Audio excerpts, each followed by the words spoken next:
Assalamualaikum warahmatullahi wabarakatuh. Perkenalkan, nama saya Sofwata Ihsan Triwejonarko dengan NIM akhir 136. Pada kesempatan kali ini, saya akan melakukan resume webinar mengenai Supply Chain Day, isu-isu terkini dalam rantai pasok. Di mana resume webinar ini dilakukan untuk memenuhi tugas pada mata kuliah Sistem Rantai Pasok yang diampu oleh Bapak Muhammad Nur Hasan Asidi. Untuk webinar kali ini terdapat tiga pemateri, di mana untuk pemateri yang pertama di sini ada Bapak Profesor Insinyur Nyoman Pujawan, MN, PhD, CSCP, di mana Bapak Profesor Nyoman ini membawakan topik mengenai Sustainable Supply Chain Management Toward a Greener Future. Kemudian untuk pemateri yang kedua di sini ada Bapak Ivan Kristianto Singgih, STMT PhD, di mana Bapak Ivan di sini membawakan topik mengenai AI and Data Analytics for Supply Chain Optimization. Dan yang terakhir di sini ada pemateri ketiga yaitu Ibu Paulina Kus Ariningsih, ST, MSc, PhD, di mana Ibu Paulina di sini membawakan topik mengenai Supply and Frequency Capacity Installation of Pharmaceutical Distribution Networks. Untuk latar belakang dari webinar ini, globalisasi dan pertumbuhan industri menyebabkan rantai pasok menjadi semakin panjang dan kompleks. Kondisi ini meningkatkan resiko dampak negatif terhadap lingkungan dan masyarakat apabila tidak dikelola secara bertanggung jawab. Aktivitas produksi dan distribusi berkontribusi terhadap emisi karbon, limbah, dan eksploitasi tenaga kerja. Kesadaran global terhadap isu ini mendorong lahirnya konsep rantai pasok berkelanjutan. Pendekatan ini menuntut perubahan cara pandang dari orientasi biaya menuju keberlanjutan jangka panjang. Dunia akademik dan industri memiliki peran penting dalam mendorong transformasi ini, di mana topik berkelanjutan sangat relevan dalam kajian sistem rantai pasok. Kemudian di sini materi pertama disampaikan oleh Profesor Nyoman mengenai konsep Sustainable Supply Chain Management, di mana manajemen rantai pasok berkelanjutan menekankan keseimbangan antara kinerja ekonomi, perlindungan lingkungan, dan tanggung jawab sosial. Konsep ini menempatkan keberlanjutan sebagai bagian dari strategi bisnis, bukan sekedar inisiatif tambahan. Kerangka global seperti Sustainable Development Goals, Perjanjian Paris, dan Protokol Kyoto menjadi dasar normatif penerapannya. Profesor Newman menegaskan bahwa komitmen keberlanjutan harus dimulai dari tingkat manajemen puncak. Tanpa dukungan strategis, implementasi di tingkat operasional akan sulit bertahan. Pendekatan ini mendorong perusahaan berpikir jangka panjang. Dengan demikian, keberlanjutan menjadi sumber keunggulan yang kompetitif. Selanjutnya, Bapak Profesor Nyoman memaparkan mengenai materi keberlanjutan dalam siklus hidup produk. Keberlanjutan dalam rantai pasok harus diterapkan secara menyeluruh sepanjang siklus hidup produk. Pendekatan ini menekankan bahwa dampak lingkungan dan sosial muncul sejak tahap awal desain hingga akhir masa pakai produk. Dengan mengintegrasikan keberlanjutan sejak awal, perusahaan dapat mencegah pemborosan sumber daya. Gagasan inti yang ditekankan dalam siklus hidup produk meliputi yang pertama desain produk yang efisien energi dan material, kemudian pengadaan bahan baku dari pemasok yang bertanggung jawab, proses produksi dan distribusi yang minim limbah, dan pengelolaan akhir produk melalui penggunaan kembali dan daur ulang. Kemudian Bapak Profesor Nyoman juga memaparkan materi mengenai logistik ramah lingkungan dan emisi transportasi, di mana logistik merupakan salah satu kontributor utama emisi karbon dalam rantai pasok. Oleh karena itu, pemilihan mode transportasi dalam sistem distribusi menjadi aspek krusial dalam keberlanjutan. Profesor Nyoman menjelaskan bahwa pendekatan logistik berkelanjutan tidak hanya berdampak pada lingkungan, tetapi juga efisiensi biaya jangka panjang. Optimalisasi sistem logistik dapat mengurangi konsumsi energi secara signifikan. Beberapa strategi logistik berkelanjutan yang disoroti antara lain, yang pertama pemanfaatan mode transportasi dengan emisi lebih rendah, yang kedua optimalisasi rute dan konsolidasi pengiriman, kemudian penggunaan kemasan yang dapat digunakan kembali dan pengurangan limbah distribusi. Kemudian Bapak Profesor Nyoman juga menegaskan mengenai materi dimensi sosial dalam rantai pasok, di mana keberlanjutan rantai pasok tidak hanya berkaitan dengan lingkungan, tetapi juga kesejahteraan manusia. Profesor Nyoman menekankan bahwa aspek sosial seringkali diabaikan karena sulit diukur secara kuantitatif. Padahal kondisi kerja yang tidak aman dapat mengganggu stabilitas rantai pasok. Perlindungan tenaga kerja menjadi bagian penting dari sistem yang berkelanjutan. Aspek sosial yang menjadi perhatian utama meliputi yang pertama, keselamatan dan kesehatan pekerja logistik, yang kedua, jaminan sosial dan asuransi tenaga kerja, kemudian kepatuhan pemasok terhadap hukum ketenaga kerjaan, dan yang terakhir, etika dan keadilan dalam hubungan kerja.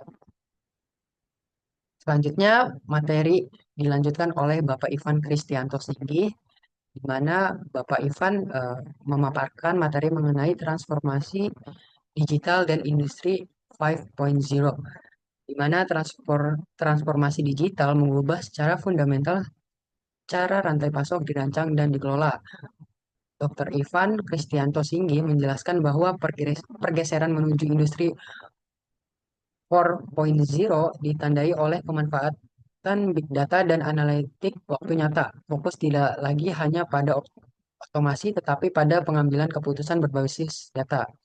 Namun, kualitas dan kelengkapan data menjadi tantangan utama. Tanpa data yang akurat, implementasi AI tidak akan optimal. Transformasi ini juga menuntut kolaborasi lintas disiplin.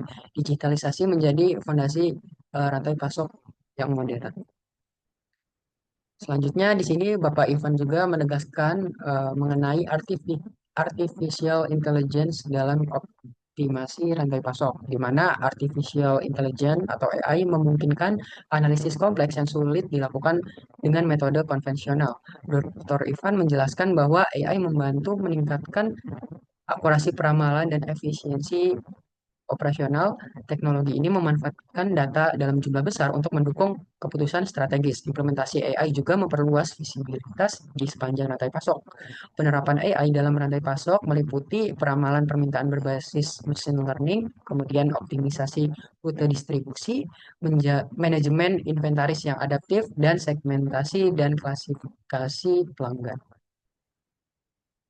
Kemudian Bapak Ivan Kristianto Singgi juga memaparkan materi mengenai digital twin dan pengembangan keputusan real time. Digital twin menggambarkan sistem fisik ke dalam bentuk modal virtual yang digunakan untuk keperluan simulasi dan optimasi kinerja. Pendekatan tersebut memungkinkan evaluasi berbagai skenario tanpa menimbulkan gangguan pada operasi yang sedang berjalan. Dr. Ivan menekankan relevansi digital twin dengan pengelolaan sistem rantai pasok yang memiliki tingkat kompleksitas tinggi. Integrasi data real time yang berasal dari sensor dan teknologi IoT memperkaya akurasi representasi model virtual. Pembaruan keputusan dapat dilakukan secara terus-menerus seiring masuknya data baru ke dalam sistem. Simulasi yang dihasilkan membantu menekan potensi risiko operasional. Digital Twin diposisikan sebagai perangkat strategis dalam menghadapi lingkungan industri berbasis data. Selanjutnya, materi dilanjutkan oleh Ibu Paulina Kus Ariningsi, di mana desain jaringan berdistribusi berkelanjutan di sini menjadi poin penting yang disampaikan pada webinar kemarin, di mana desain jaringan distribusi berperan penting dalam menentukan efisiensi dan keberlanjutan rantai pasok. Dr. Paulina Kus Ariningsi menyoroti kompleksitas distribusi pada industri farmasi. Kapasitas pasokan dan frekuensi pengiriman harus dirancang secara optimal. Kemudian keputusan desain jaringan berdampak langsung pada konsumsi energi dan biaya. Pendekatan keberlanjutan mendorong pengurangan pemborosan sistemik.